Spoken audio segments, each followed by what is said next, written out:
Muita gente se esquece que a Estia é uma deusa, e ainda por cima uma deusa importante. E hoje ela mostrou tudo isso pra vocês e mais ainda que o anime não mostrou. Além disso, vi muita gente comentando como o Bell é um idiota por querer salvar a Freya. E novamente eu digo, se você pensa isso, você deveria parar de assistir Danmachi, porque a essa altura do campeonato você não ter entendido que este é quem Bell Cranel é, meus amigos, aí é insistir no erro. Muita coisa insana aconteceu nesse episódio, a cena com a Horn, a cena com a Freya, a cena com a Estia principalmente, e o anime cortou bastante coisa também, mas relaxa que eu vim falar sobre tudo isso pra vocês. Afinal, eu amo Danmachi e me comprometo a fazer os melhores vídeos que eu posso para quem me assiste. Então não perde tempo e se junte à família Grid se inscrevendo no canal para me apoiar e receber o melhor do mundo otaku.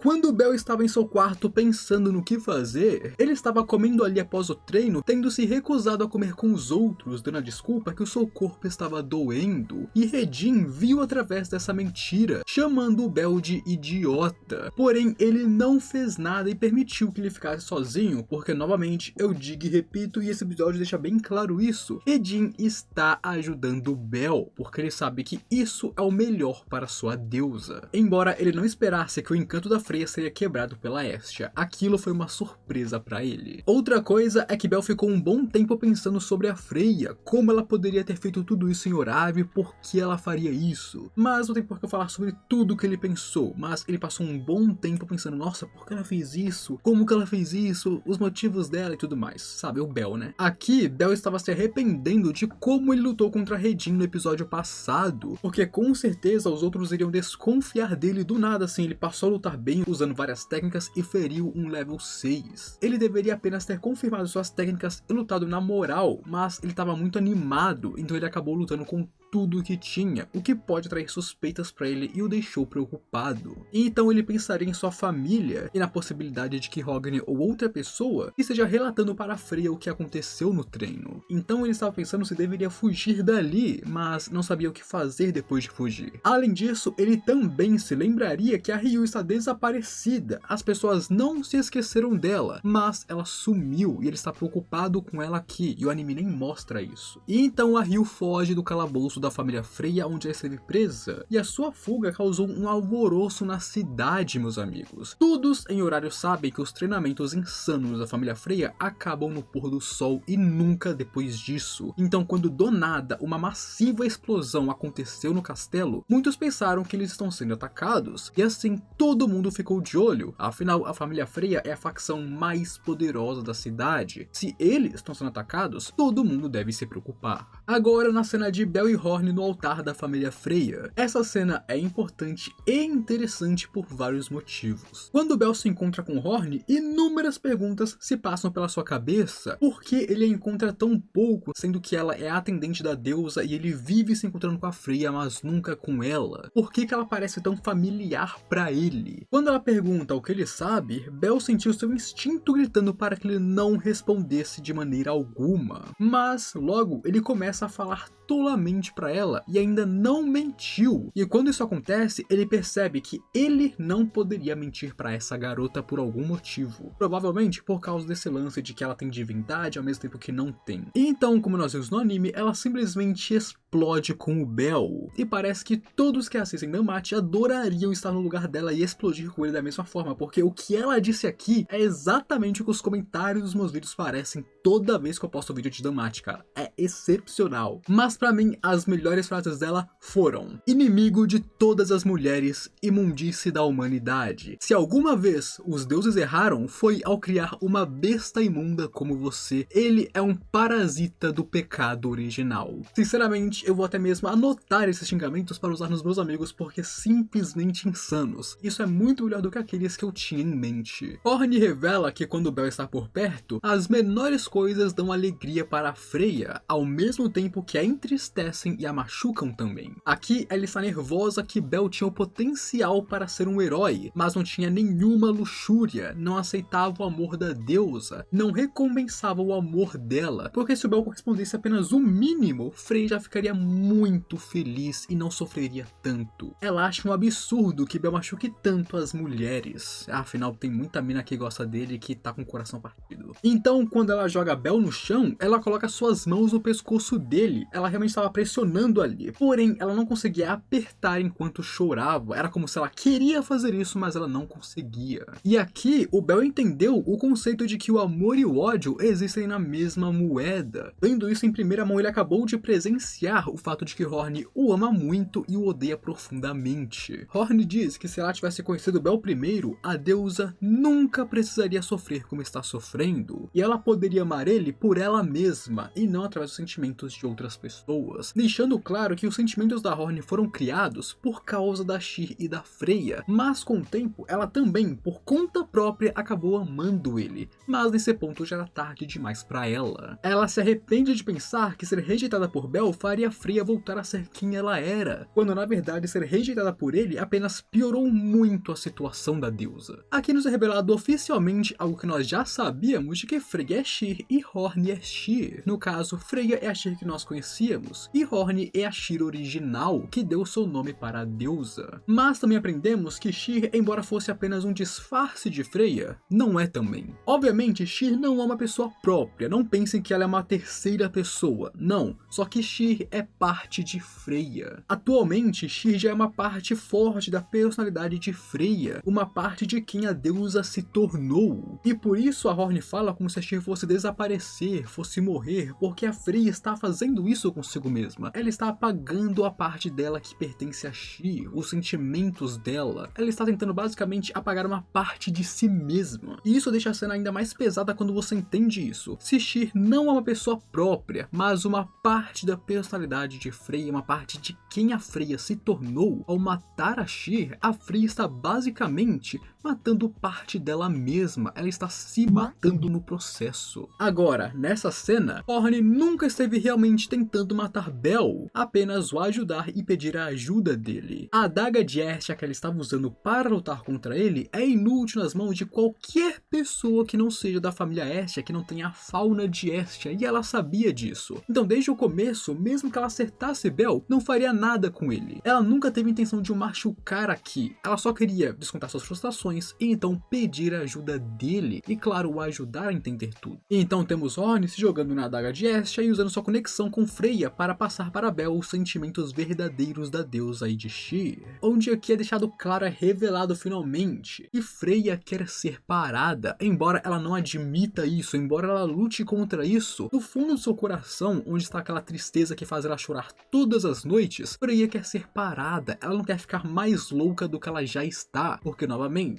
foi o amor dela por Bel que a deixou completamente insana. E então Bel diz que mesmo que ele machucasse Sheer novamente, e fosse apenas para servir ao seu próprio propósito, ele vai salvar Freya. E quando Bel foi se encontrar com Freya, uma coisa que foi cortada do anime é como Bel comparou sua situação atual com aquela história, a lenda do herói Erland e do espírito da água. Como duas mulheres o amavam, e o espírito morreu sem revelar seu nome. O santo caiu em tristeza e muito arrependimento, enquanto Erland foi atormentado pela culpa. Bel pensa que ele não é Erland, mas neste momento ele está indo se encontrar com o santo, no caso, a bruxa. Aqui Freya não está em seu modo amoroso como sempre, mas com a face da Imperatriz Fria. Ela tentaria dissuadir de que nada que ele viu da Sheer era real, e sim puro fingimento dela. Mas agora já sabemos que não. Tudo aquilo foi real. Não foi com o rosto de Freya, foi com o rosto de Sheer, mas tudo aquilo fazia parte de quem a Freya é. Todos aqueles sentimentos são dela também. Mesmo que ela tente negar, não dá pra fazer isso. Mas principalmente, as tentativas dela de negar isso e colocar a culpa no Bel o deixaram muito irritado. Ele assumiu sim que ele machucou Freya, machucou Sheer e parte da culpa é dele. E justamente por isso que ele está tomando responsabilidade para ajudar Sheer e Freya também. Mas as tentativas da Freya de desconversar e simplesmente negar Sheer deixaram Bel verdadeiramente irritado. E aqui, enquanto ele gritava que ia salvar todos, ele sabia que isso é infantil. Ele é quem causou isso, ele não pode voltar no tempo, mas ele pode impedir que Freya machuque mais pessoas e se machuque mais a si mesma. Por mais que as pessoas o desprezem e ele se odeie, ele sabe que ficar de braços cruzados e não fazer nada não é possível, é errado. Então por isso que ele está tomando atitude atitude nessa situação.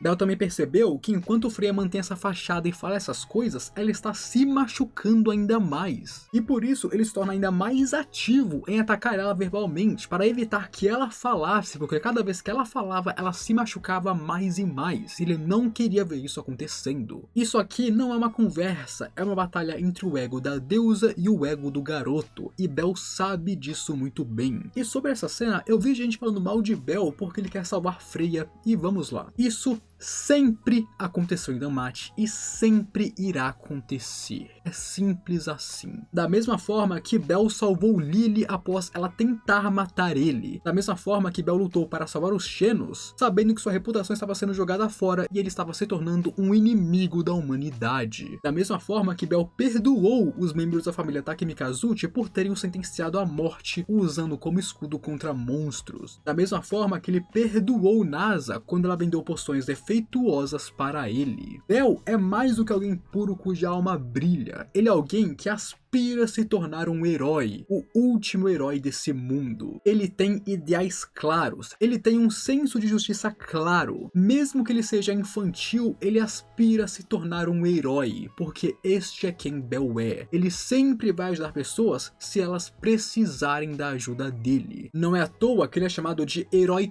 tolo pelos outros, porque para você perseguir ideais dessa forma, querendo ser um herói, você precisa ser tolo, e assim ele é o herói tolo. Bel é um hipócrita em vários níveis e ele já assumiu isso na terceira temporada, e ele sabe que mesmo sendo um hipócrita, ele vai continuar seguindo em frente com seus ideais. Bel segue seu coração e ele sempre fez isso desde a primeira temporada. Então, meus amigos, se você ficou 5 temporadas assistindo DanMachi e ainda não se acostumou com o fato de que este é Bel Cranel, cara, para de assistir DanMachi porque não é pra você, irmão. E então chegamos na explicação de Uranus sobre o grande plano, mas pra mim a parte interessante é sobre Horário. Horário é a cidade dos heróis, então transformar todos nela em escravos pararia os movimentos da cidade, e assim ela deixaria de ser a cidade dos heróis, e isso causaria a destruição do mundo humano, do mundo inferior. Aqui Frey estava literalmente condenando o mundo à destruição por sua obsessão por Bel. Ao transformar Horário em sua caixa de areia perfeita, seria impossível criar heróis, e sem novos heróis, o mundo seria destruído pelo dragão negro. Por isso que, para evitar isso, a Freya não distorceu completamente o mundo. Ela não transformou todos em fantoches, ela apenas alterou suas memórias e a realidade. Ela não firmou controle sobre todos, porque quando ela fizesse isso, o mundo seria destruído. Porém, as limitações que ela impôs ainda eram inaceitáveis, e agora estava na hora de acabar com a birra da deusa da beleza. Então temos a cena de Estia começando seu feitiço, e quando ela começa, sua voz se torna robótica, o ar gentil em volta dela some e ela passa a ficar fria. O esplendor divino de Estia se tornou tão alto que Asri precisou recuar para poder admirar ela, vendo quem de fato a Estia é, uma das principais deusas do Olimpo, cujo apenas os olimpianos conhecem seu verdadeiro poder. Essa é a deusa virgem que não se curva ao encanto e o rejeita resolutamente. Perversa é a paixão,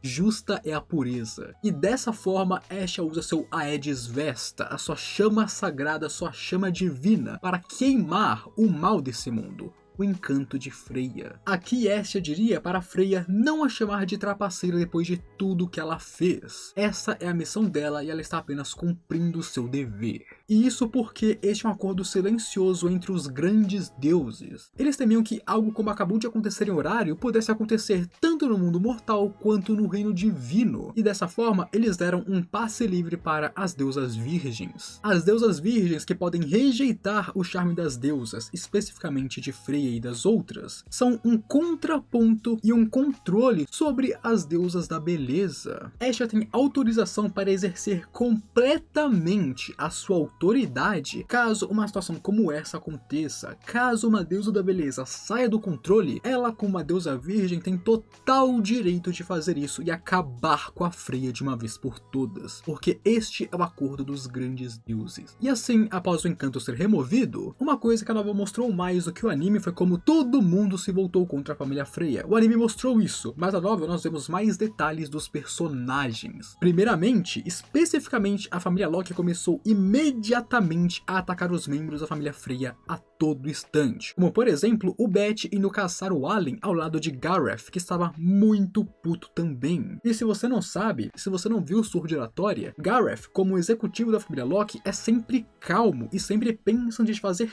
tudo. Ele não perde a cabeça assim. Então aqui, ele partir pra cima da família Freya mostrou o quão puto ele tava e o quão horrível era a situação. Outra coisa que o anime cortou foi como o chefe da guilda, Hoyman, gritava desesperadamente para que os membros da guilda protegessem a família Freya. Não porque ele não estava irritado, mas porque ele sabia que se a família Locke e a família Freya entrassem em confronto, Horário seria destruída. A família Hefesto também foi uma das famílias que cercou o castelo de Freya, porque é uma coisa que eu acho que muitos não sabem, mas a família Hefesto, embora não tenha altos escalões como a família Locke e Freya, é uma das famílias mais poderosas de Horário também. E eles cercaram uma parte inteira da família Freya, enquanto Hefesto estava muito puta aqui. A família Locke, por outro lado, se posicionou do lado contrário da Hefesto, cercando completamente o Folkvanger, onde Locke em específico estava muito irritada, como nós vemos no anime, porque ela já avisou para Freya nunca fazer isso no mundo mortal ou no mundo divino. Basicamente, a família Freya está errada. E é por isso que a Freya recorreu ao Wargame, ao jogo de guerra, que se tornará o maior da história. Mas por hoje é isso, meus amigos, porque eu já cheguei aonde o episódio acabou. Mas relaxa que logo mais tem mais vídeos contando spoilers sobre o que vai acontecer no anime, porque está insano e eu sei disso. Então já se inscreve no canal para acompanhar os próximos vídeos, deixa o gostei para mostrar que gostou e comente qualquer coisa para provar que assistiu até aqui. E se quiser ver mais Danmachi, nesse vídeo eu conto muito mais sobre esse anime maravilhoso que eu sei que você vai gostar. Agora, eu fui.